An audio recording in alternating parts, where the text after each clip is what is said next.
siguen con un ojo alerta a lo que está negociando contra el reloj el gobierno con el Fondo Monetario Internacional. Hay, por supuesto, una zozobra y un grado de volatilidad superior a lo habitual, o por lo menos superior al que nos venía teniendo acostumbrados el mercado. Vamos a hablar de este tema con Mariano Sardanz, CEO de FDI, gerenciadora de inversiones, para ver qué están haciendo, ¿no? Qué está haciendo sobre todo el mundo del pequeño inversor con un escenario que se vuelve cada vez más volátil y más complicado. Mariano, buen día, gracias por recibirnos. ¿Cómo estás? Bueno, ¿qué está viendo hoy por hoy, sobre todo el pequeño inversor, sobre todo aquel que tiene planes a largo plazo en medio de esta volatilidad, de esta coyuntura con tanto ruido? Bueno, yo te diría, Argentina lo que no puede borrar es el antecedente delictivo que tiene en licuar los ahorros de la gente y, por un lado, no darle protección, por ejemplo, con los cepos, o no permitirle a la gente normal comprar dólares, y al mismo tiempo el tema del no pago de las deudas, no honrar la deuda. Este gobierno, te diría que obsesivamente trata de hacer lo que tiene que hacer un país, tratar Ujú. de ser serio. O sea, el mensaje del gobierno en el tema, en temas, por ejemplo, del superávit financiero. Nadie le pidió un superávit financiero a este gobierno cuando se lo votó o cuando asumió. Nos sorprendió con un superávit financiero. O sea, después de pagar intereses y amortizaciones de capital, le sobra plata. ¿Sí? Eso ya no existe en ningún país del mundo. Sí existe el superávit primario, pero Ujú. no superávit financiero. Segundo tema, el control estricto de lo que es la emisión monetaria. Entonces, esto hizo que justamente todos estén de alguna forma reseteando a diferentes velocidades.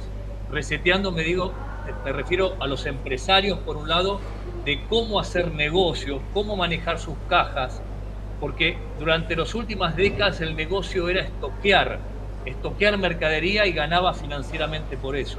Hoy el negocio es vender, ¿sí? Tratar de derrotar mercadería y vender, Ujú. algo que los empresarios no estaban acostumbrados en los últimos años. Y del lado del ahorrista, pequeño o grande, no importa, es lo mismo, justamente esta cuestión de quedarse en pesos a una tasa que te protege por la inflación, pero mientras tanto están los sustos del tipo de cambio, la incertidumbre respecto al tipo de cambio. Si vos vivieses en Uruguay, ya Uruguay hace 23 años terminó con el tema de las devaluaciones y muchos Ujú. uruguayos se arrepienten de no haber colocado en pesos uruguayos en los últimos 20 años. Lo mismo en Perú, lo mismo en Colombia con Petro, a pesar del Claro. gobierno de Petro.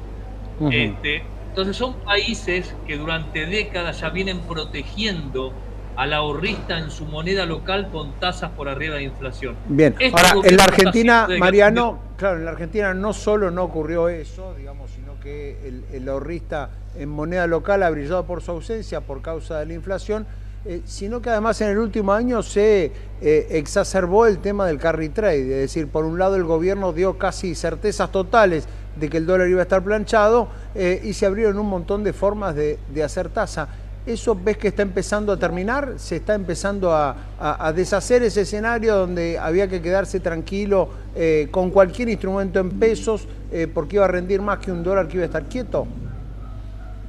Bueno, eso ahí es justamente donde el gobierno no puede aflojar.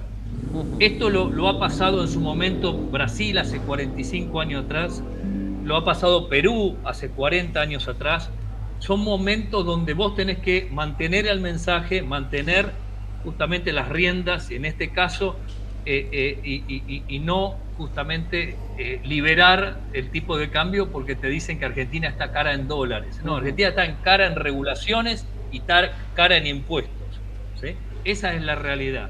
Y después, justamente, cuando vos lo que tenés es una limitación en la emisión de pesos, justamente en una economía que te está rebotando, podamos discutir a qué velocidad o no, Sí. o diferentes sectores, pero te está rebotando, es una economía que te demanda más pesos. Si vos no le das pesos, justamente cuál es la moneda escasa, empieza a ser el peso. Entonces, la clave es que el gobierno se mantenga en lo que tiene, en lo que está haciendo de forma obsesiva, Y ese es el mensaje que tiene que dar a todos. El tema, claro, es el Fondo Monetario, ¿no? Que el Fondo Monetario dice, el peso está apreciado, el crawling del 1% nos queda corto, no nos gusta, y que necesitas los dólares del fondo, ¿no? De ahí toda la volatilidad que se produjo esta semana. ¿Lo está diciendo el fondo? Ese es el mensaje, esa es la pregunta, esa es la gran pregunta. Si el fondo realmente está requiriendo eso o simplemente es un préstamo con otro tipo de condiciones, porque el gobierno está haciendo cosas más estrictas de lo que hace cualquier país del mundo que requiera el fondo. Y en este caso sí, es fortalecer el balance del central. Acordate que el gobierno le entregó prácticamente 30.000 millones de dólares en pesos al Banco Central y tomó, creo, aproximadamente 20.000, 22.000 millones de dólares justamente para el pago de deudas. Entonces, en este caso, lo que está haciendo el gobierno es justamente tomar un préstamo para cancelar estos papelitos de colores que tiene el Banco Central, claro, que no valen nada, pero que son deudas computadas del gobierno. Entonces, eso lo que hace es fortalecer el balance del central. Y es lo que tiene que hacer. Entonces, justamente, cuando vos tenés dólares líquidos y tenés una cantidad similar en pesos, ¿cuál es la corrida que le pueden hacer al gobierno? Por eso hay ahí algún economista que dijo, ojo que pueden llegar a levantar el cepo y nadie se dé cuenta, ¿sí? Ahora, vuelvo a decir, el prontuario delictivo que tiene la Argentina en los últimos 70, 80 años es muy difícil de cambiar la mentalidad de la gente. Entonces, justamente es esta volatilidad, tenés que tenerlas, las vas a sufrir, se van a pasar, pero ahí es donde el gobierno tiene que mantenerse fuerte, tanto en el tema de la emisión como en el superávit financiero, obsesivamente fuerte en ese sentido. ¿Qué le sugerías a los clientes por ahí esta semana de turbulencia cuando te preguntaban qué hacer? No, los clientes, nosotros tenemos tantas carteras como números de clientes. Cada cliente se merece su propia cartera. Entonces, el cliente tiene que estar tranquilo, tiene que dormir bien. Tanto cuidarle muy bien la caja de la empresa.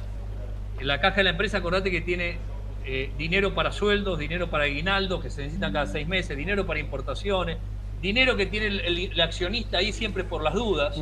Entonces es diferente, es un dinero que tiene que estar colocado en diferentes cosas. A prueba de inflación, a prueba de diferencia de tipo de cambio, si es importador, en dólares fuertes, si se trata de la plata que dejan por la duda los accionistas. Entonces es dinero que tiene que estar bien colocado, profesionalmente invertido. La empresa tiene que estar tranquilo que va a tener ese dinero en tiempo y forma.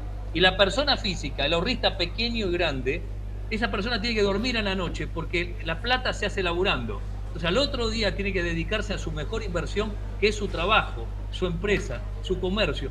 Por eso su cartera tiene que dejarle tranquilidad, ¿sí? Si es dólares, es dólares. Si quiere animarse en peso, especular en peso, tiene que saber que esta volatilidad tiene que tener y hay que confiar que este gobierno sigue obsesivamente con esta política. Esta es la clave, acá se juega todo.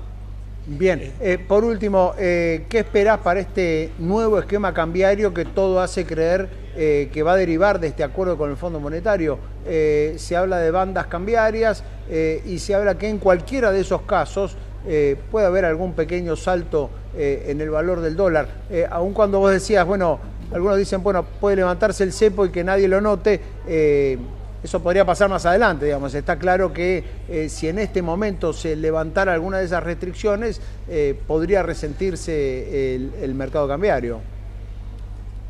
Algunos con lógica dicen que el gobierno levantaría el cepo en plena liquidación de la cosecha gruesa. Es posible. Otros dicen que sería después de las elecciones para que no haya ruido respecto a, por ejemplo, saltos inflacionarios. Lo más probable es que sea lo segundo. Digo, lo más probable en lógica, me refiero, ¿no? Sí. Pero es posible que también que lo levante en plena cosecha gruesa. Es posible también. Yo te diría, acá es oferta y demanda. ¿Cuántos pesos hay circulando por ahí? ¿Cuántos pesos necesita la gente para pagar impuestos, salarios, servicios? Y de nuevo, ¿cuántos dólares hay por otro lado en liquidación de exportaciones? Entonces, yo creo que va en ese sentido. Acá no es ciencia misilística, es copiar lo que hacen el resto de los países.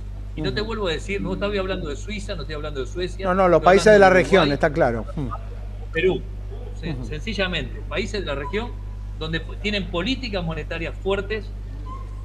Hace un rato hablando con un cliente en Perú, Hace 35 años que está el mismo presidente del Banco Central. El sol, a pesar de que Perú acostumbra a cambiar presidentes cada 2 años, el sol está siempre en la misma cotización hace 35 años. No cambia. ¿Sí? Entonces, a prueba de cualquier cambio político o cualquier situación de geopolítica o cosas por el estilo. Tiene que ver con una política monetaria férrea. Si el gobierno argentino practica lo que hace el resto del mundo de países serios, no debería haber ningún inconveniente. Muy bien, Mariano, muchísimas gracias por este contacto. A ustedes por la invitación. Mariano Sardans, CEO de FDI, gerenciadora de inversiones, allí planteando lo que está viendo en este panorama cambiario tan atado por estos días a lo que se vaya a decidir con el Fondo Monetario Internacional. Vamos